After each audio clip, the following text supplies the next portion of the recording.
Welcome to the Simple Questions Podcast. This is your host, Dylan Carnahan. The question for this episode is, what is Taekwondo?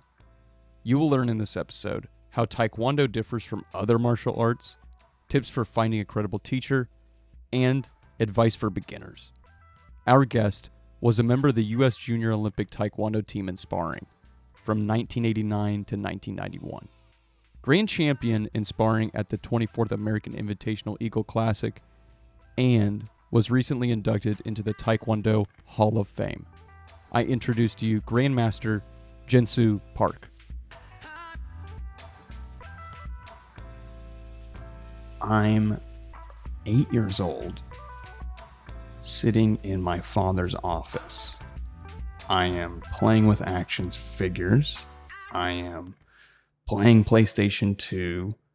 I am watching old Star Wars VHSs, and nothing is helping my boredom.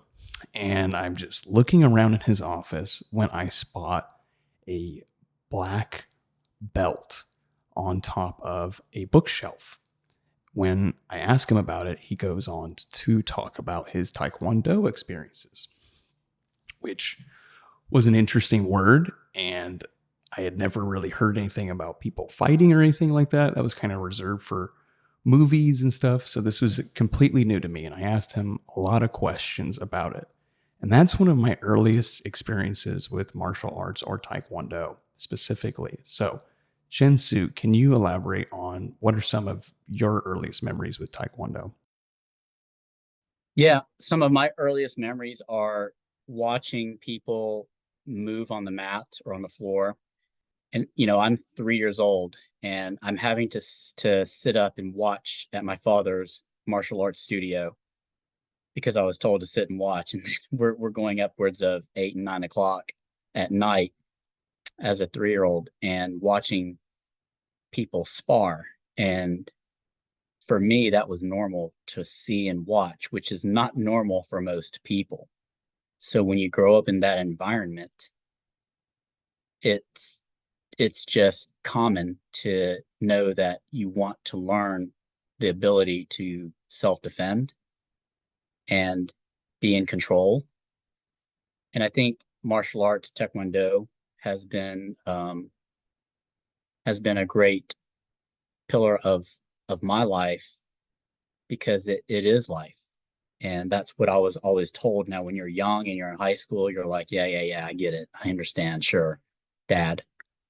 But as I got older, you start to realize it's true, because the thing about Taekwondo, there are 5 tenets, and tenets are very specific. And I don't know of any other art or sport that is universal in the tenets of courtesy, perseverance, integrity, self-control, and probably the biggest one is indomitable spirit. People always ask me the difference between perseverance and indomitable spirit because by definition, they might seem similar. Perseverance is the act of keep going, not giving up, whereas indomitable spirit is the mental fortitude of not giving up. And in life, you're told many times, if you just don't give up, you'll eventually reach your goal, right?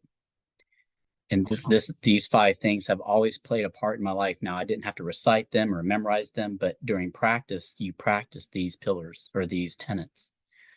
But your question about how I came into Taekwondo, my father, actually, when he immigrated from South Korea to the States as a pilot, he would teach other military pilots martial arts and Taekwondo.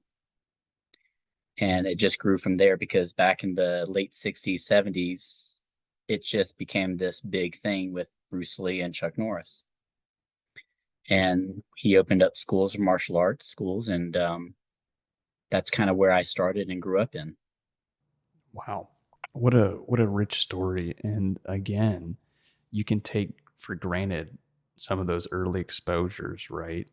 And wow, how they've shaped you. Can you elaborate a little bit more upon kind of your family's connection to Taekwondo? Yeah, so technically my father was born in Japan, and when he was 10 and he went back to Korea after the war,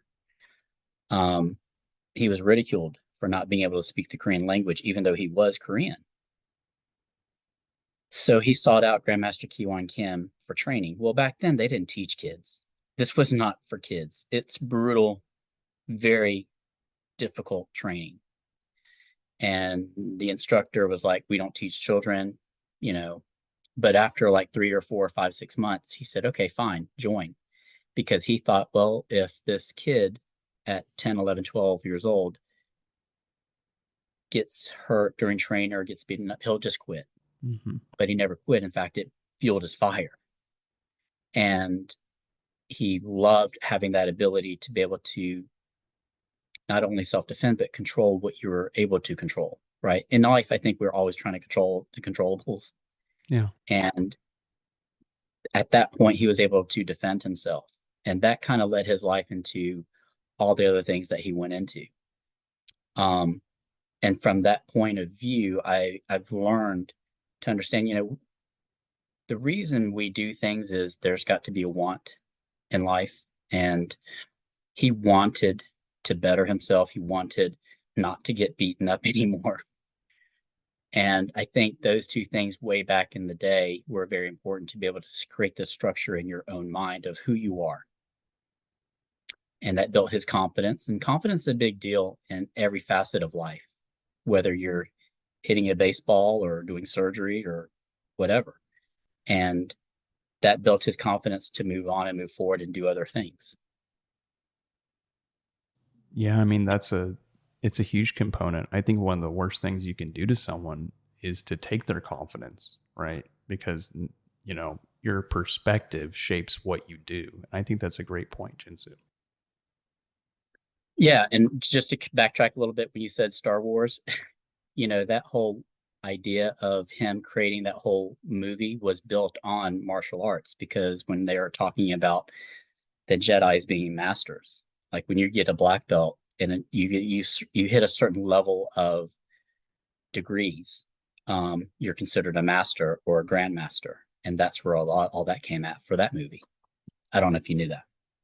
No, but it's definitely interesting. I mean, that is right. The language kind of, yeah, no, definitely see that connection. It's funny how that is, right? Kind of this cross pollination of ideas, right? You're watching a sci-fi movie and it's kind of talking about that. It's pretty neat. The, well, I, I want to, I'll kind of focus back to you, which is you have this early experience. You grew up in this, you know, household with this rich history of this martial art. What did you do with your knowledge? You know, when you're young and you're learning, you're not sure what or how to use it. And you know, for me, I think the level of self-discipline, I just don't want to throw the word discipline out there, because I think a lot of folks believe that, oh, if I just get my child or myself into any type of martial art, you know, they'll discipline me. That's not the real point. The point is to be able to learn how to self-discipline yourself to do the things in life that you need to do to move forward, right? For you to make those choices. Um, so how did it affect me? So I competed heavily when I was young and throughout my teens and 20s. And because of that experience, I was able to hit and I was very fortunate to win some really big tournaments and represent the United States in international competition. But academically, it helped with that level of discipline and understanding what I need to do on a daily basis. You know, just as simple as, you know, you have practice at, you know, 6, 7, 8 a.m. You have to just get up. You have to have that level of discipline just to move forward and get up and execute. That's half the battle of life, I think, is we have all these great ideas and people have great goals, but you have to want to do them and execute them. And I think for me, that's what that provided for me in my life, is to just get up and do it. Go try it. Don't let things hold you back.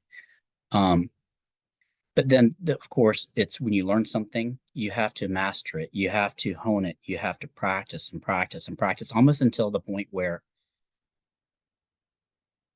I don't want to say the word boring, but you know it so well that you could do it just without having your eyes open. You just kind of go through it. And that's the point of being an expert.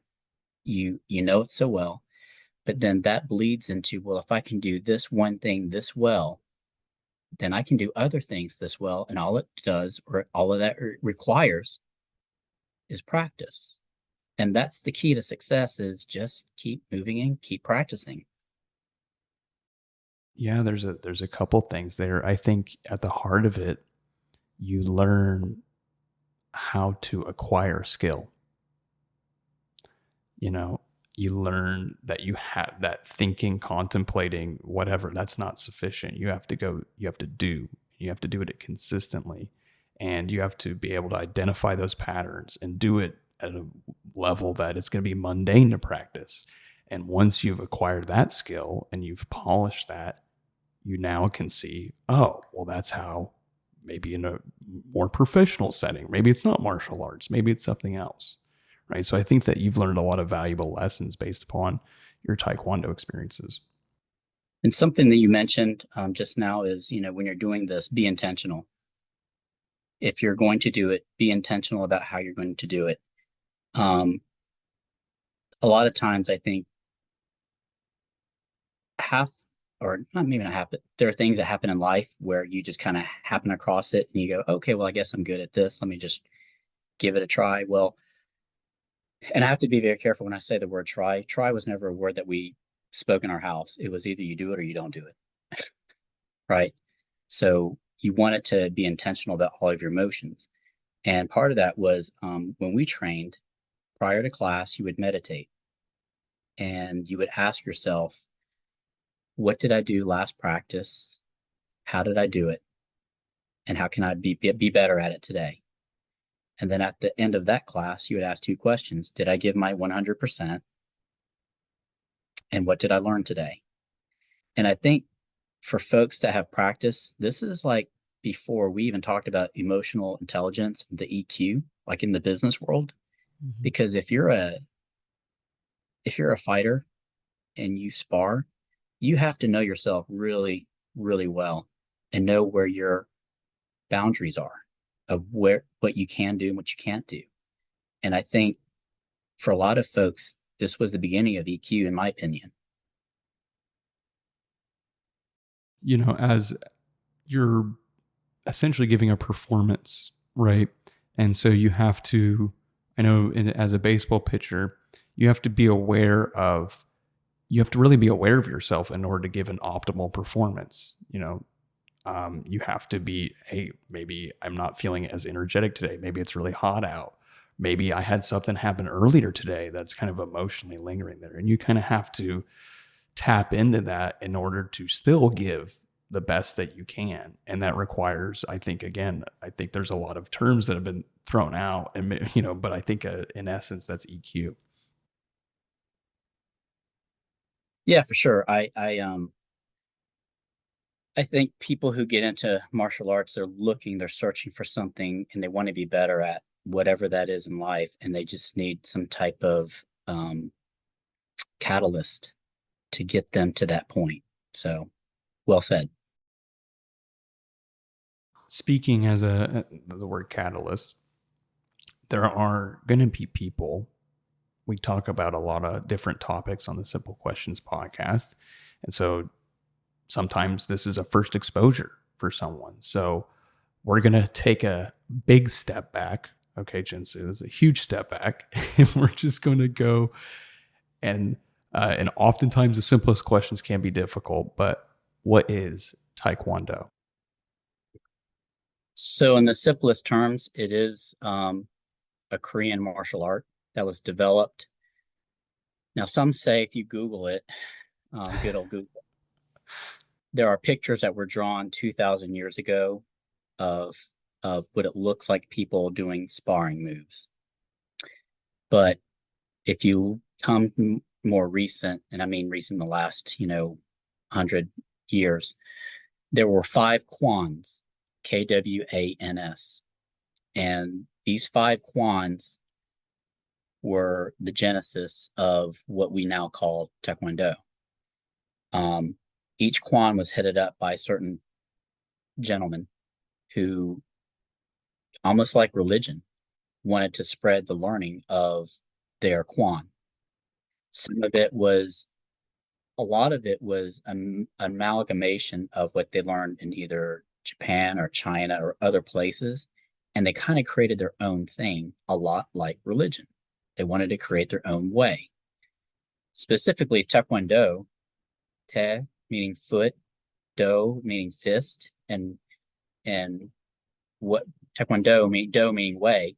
So it's the fist foot way. So it's a very, very basic understanding of just what that is.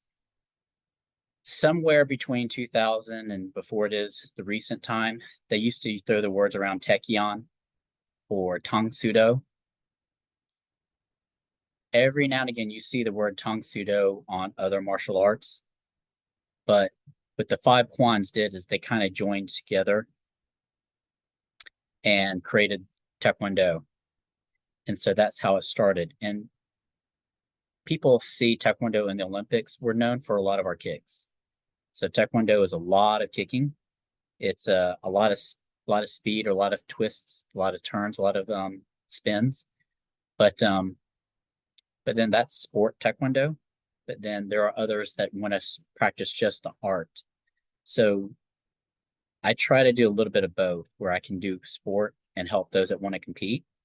But I don't want folks to think that we can only do sport, because it is a life thing to practice so that you can stay flexible, stay lean, practice, keep your balance and coordination, and basically just sweat.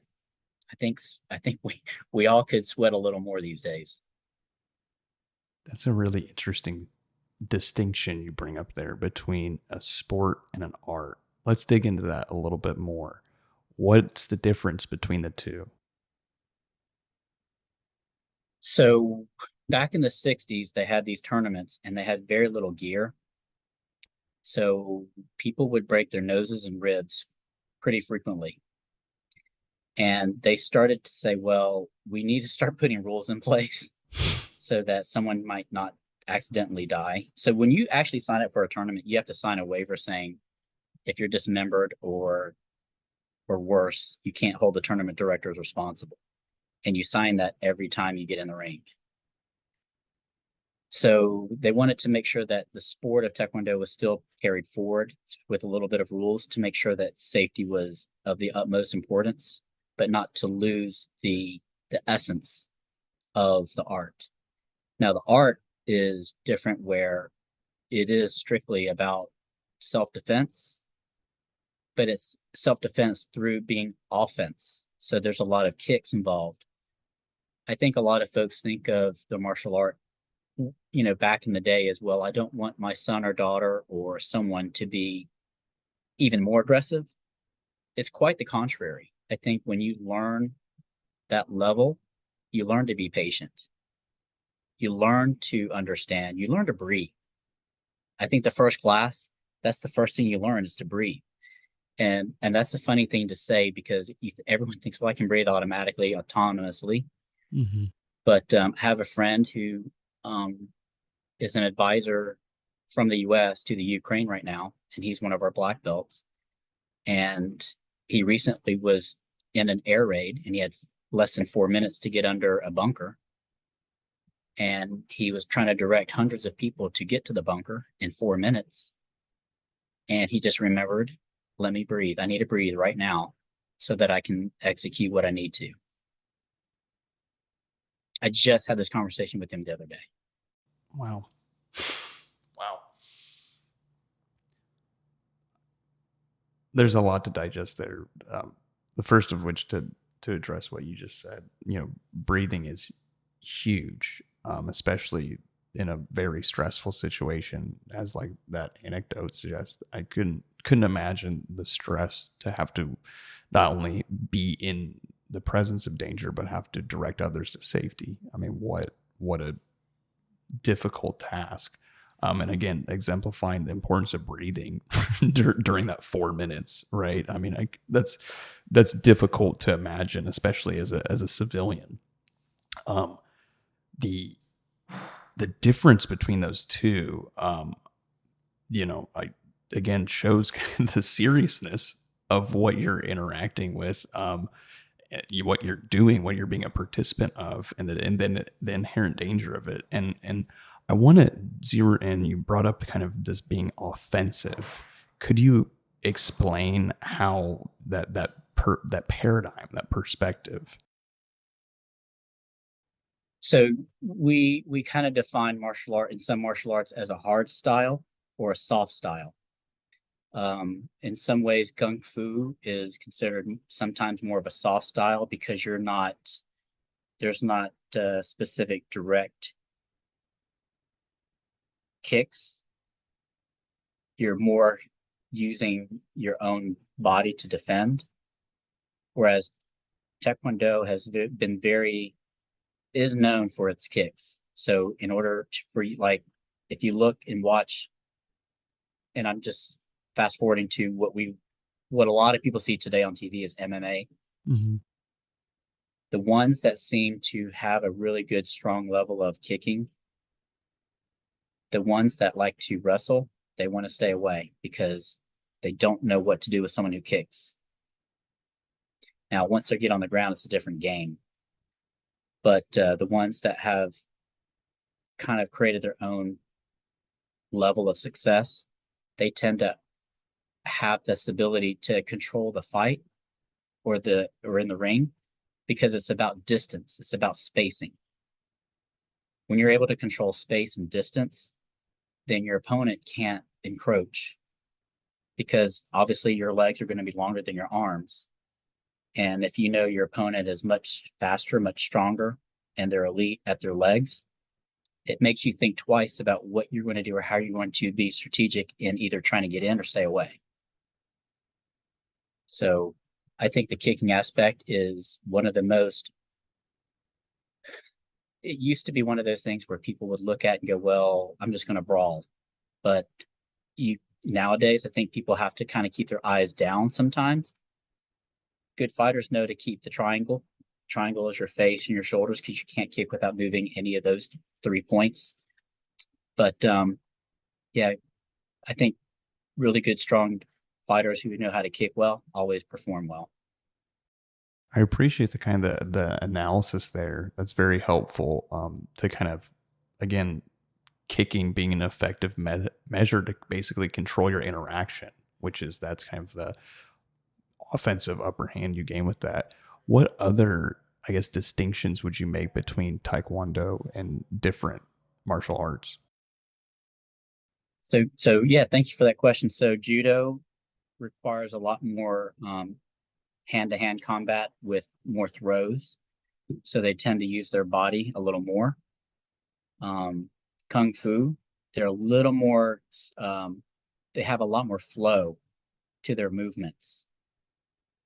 Not as much kicking, but they all have kicks. Don't get me wrong, they all have kicks. Taekwondo is just known for its number of different types of kicks.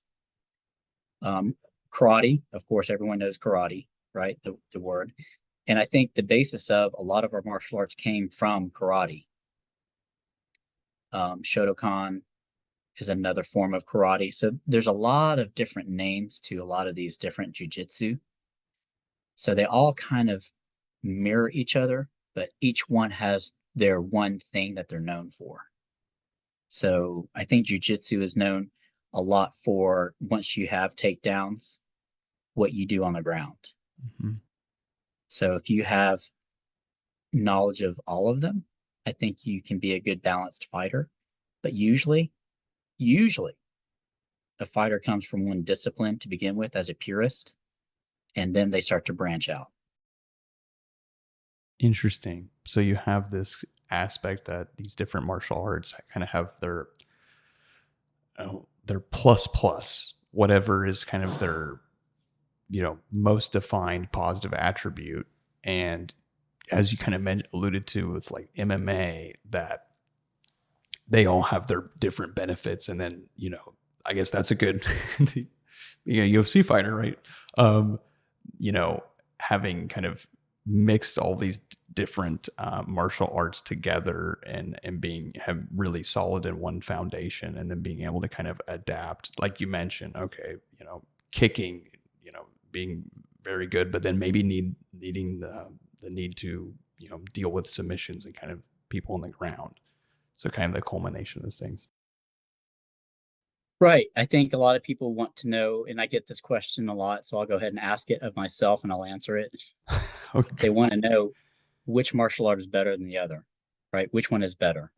And I've never thought of it as being better. It's like asking someone, well, which religion is better, right? It's hard to It, define. it's hard to define. It depends on the perspective. But every person has a body built for a certain type, and you have to find the type of art that is more built for your body type. And that's what I would say, because you could have a strong body here, but you might not be a good fit for this type of art because you're not flexible. Yeah. So That's a great point. A quick anecdote: I have poor vision in my right eye. I was a baseball player. Well, I couldn't bat very well, so I was a pitcher. Right? I throw the ball instead of trying to hit it. Right? That's a way to kind of play to your strengths there. And so, exactly. same thing with swimming. Right? Some people have a body built for swimming. So I think that's a great distinction. Could you, I guess, could you elaborate on what would be a good criteria for wanting to be a participant of Taekwondo? You brought up flexibility. I mean, any body is going to be good for any art if you're just starting out, because you're just learning, you're just molding what you are. What I'm explaining is if you're trying to be an elite player or a practitioner, there are some things that you can't teach tall. Yeah. You can't teach that level of length. So if you're in a sparring match where that is an important piece, then kicking might be a good piece to that. But you also have to be flexible. If you're not flexible, then kicking's not. You're actually going to be at a disadvantage because you're going to be slower and you can't kick as high. And your opponent will know that right away. Within 10 seconds, if they're an elite fighter, they'll know that too. Interesting. Um, I appreciate the clarification there. Um, to those that maybe are interested in learning, um, can you talk about, from your experiences and the experiences of those you've been around, what are some of the challenges being a practitioner? Like anything, I think once there's a challenge or it gets a little more difficult or it's tougher in the learning, I think people tend to just say, well, I'll just quit or I'll do something else. And they change their mind without trying to work through it. Right. I think in any art or sport, there's always going to be a challenge as you're getting better and stronger and faster. You're going to meet up with other people who are bigger, stronger, faster as well. And you're just trying to test your mettle. And you've got to figure out strategically, okay, if I'm sparring someone who's 6'3" and I'm only 5'10", what do I need to do to overcome? The basis of Taekwondo is overcoming, because when you go back decades, it's always about how do you overcome certain things or certain situations. And that's where indomitable spirit comes back into play. How do I conquer this knowing that it's going to be a tough challenge? And I think for most people, when they're learning something new, it could be a dance, it could be whatever. Understand in the very beginning, it's going to get tougher and it's going to get harder a little bit. But once you can go through it and you practice it, it gets easier. You will learn and grow and then plateau, learn again and plateau. And I think the belt systems that are in place in martial arts, it helps people see the gains they're making, whether it's just a single stripe or a change in belt color, but they see it because the instructor goes, okay, now I can see that you're turning your hip over better. You've gotten faster and your positioning is stronger. Now I can see that you can move up to the next level. Sometimes it's hard to see or see it in yourself. And I think that's a very common thing that we can't see it in ourselves, but when someone else can see that, it allows that challenge to be a little less. So you just keep moving forward. And again, it's about moving forward. I'm glad you brought up that aspect of kind of like the turning of the hip, right? It's really hard when you're performing something that you know that's athletic because you don't have that third person perspective, right? So it's kind of hard to see when you do things poorly, right? Unless you maybe you get an audible feedback from an instructor, or maybe someone takes a video.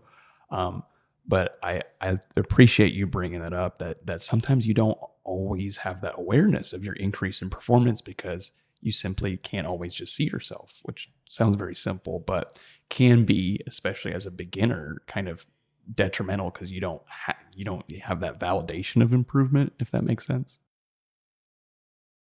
Well, you're supposed to visualize, right?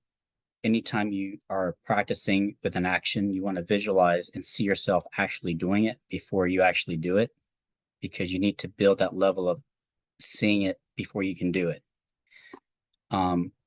We do practice with mirrors, and that allows you to see how you're progressing. But again, when you're practicing and you're asking yourself your questions at the end of practice, did I do my best today? And what did I learn today? You're building on that level of your emotional intelligence of I am getting better. I might not know it. I might not feel it yet, but I'm getting better. And then at some point it happens and it's like a spark and people go, oh, wow, look what I just did. And they would have never in a million years thought they could have broken that brick or the boards that you have to break or spar someone who is 20 or 30 pounds heavier and faster, and they're able to do what they need to do to hold their ground. And I think that in itself is very meaningful for people to go, you know what, I'm not scared anymore. So, Yeah, there's a lot of mindset. There's a lot of mindset elements that we've kind of brought up here that I think, as you mentioned earlier, have a lot of great parallels that you can take elsewhere. I'm just very appreciative of you kind of sharing these different things because I think to those that maybe don't want to participate, I mean, there's still a lot of great mindfulness and things that you've stated along our discussion so far. yeah, I think we're sometimes our own worst enemy because we can talk ourselves out of something so easily because in our own mind's eye, we think of ourselves as the way we think of ourselves, I guess. But when you're able to practice something that allows you to wear a mask basically and to perform differently and be different, I think that allows you to get out of your comfort zone and go, you know what, I can do this. I can do this, which allows me to broaden out my scope to do other things. And that in itself is a big win, I think, for a lot of folks to not talk themselves out of stuff. Mm-hmm. Yeah. Yeah. There's kind of a snowball effect to that, in my opinion, that you can kind of cultivate that. And so I think this is a great means of doing that. So for people that are wondering, how can people begin their Taekwondo journey with a credible teacher? Great question. I think we all saw the first Karate Kid where you saw two different teachers, two instructors. One was a lot more empathetic and sympathetic and understanding, someone that can understand you and that wants to build on your progress. Everyone's going to be different. There is a standard you have to hit if you're going to progress in belts, but everyone progresses differently and everyone has their own way of moving forward. And as long as you have a teacher, bottom line, that cares about your ability to move forward and learn and understand and have fun. I think we don't say that sometimes enough. When you're learning, try to have fun because if you're not having fun, you're not going to want to learn, you know? Um, find that instructor that just allows you to be you and will let you progress at your level. And, but you also have to communicate what you want out of the program. If you don't say, well, I'm here to lose weight, or I'm here to increase my flexibility, or I want to increase my memory, because learning a form or a poomsae is a number of steps, and it's shown that when you are performing the steps over and over and over time, your brain actually functions better because you're having to remember these steps, these 20 or 30 steps, and perform at a high level and be on time and with power and good speed. It's not easy to perform all that all at the same time. So you're doing multiple things, but you have to tell the instructor, this is what I need, or this is what I want. And if they can't provide that level, then go find another instructor. Or if that's not the style you like, then, I know a lot of people that are like, well, I like watching jujitsu. I just don't want to be rolling on the ground with someone. And I understand. Or they want to learn Taekwondo, but they just don't want to spar hard. And I go, well, then let's learn how to spar in a different way. Let me understand what you want out of this program. So find that instructor that understands you and what you want, but know that there are certain things that you just do have to do in order to progress. And sometimes that's the only way to do it. You can't create your own jello mold and go, this is how I want to learn it. No, you can't do that. Some instructors are very hardcore and they're like, nope, this is the one way we do it. Mm-hmm. That's a lot of good advice there regarding that. I especially like the communication piece. I think that so often, at least when starting a journey, it's such a struggle to begin something that when you do, you're in the door, you forget to maybe use your voice a little bit more and set those expectations and have that conversation, especially, power dynamic. You're talking to someone that has a large amount of expertise. You don't, maybe a little afraid of having that conversation. So I really appreciate you bringing up that point. I think that's very good advice. Yeah. I'll ask you, what is your advice for those who are interested in Taekwondo? I know we've mentioned a lot of different things. Yeah. But what else you got for us? So let me break it down into different types of people. Okay. Go for it. For the most part, if you ask any child, do you want to learn martial art or Taekwondo? They all say, yeah, I'm super psyched. Yeah.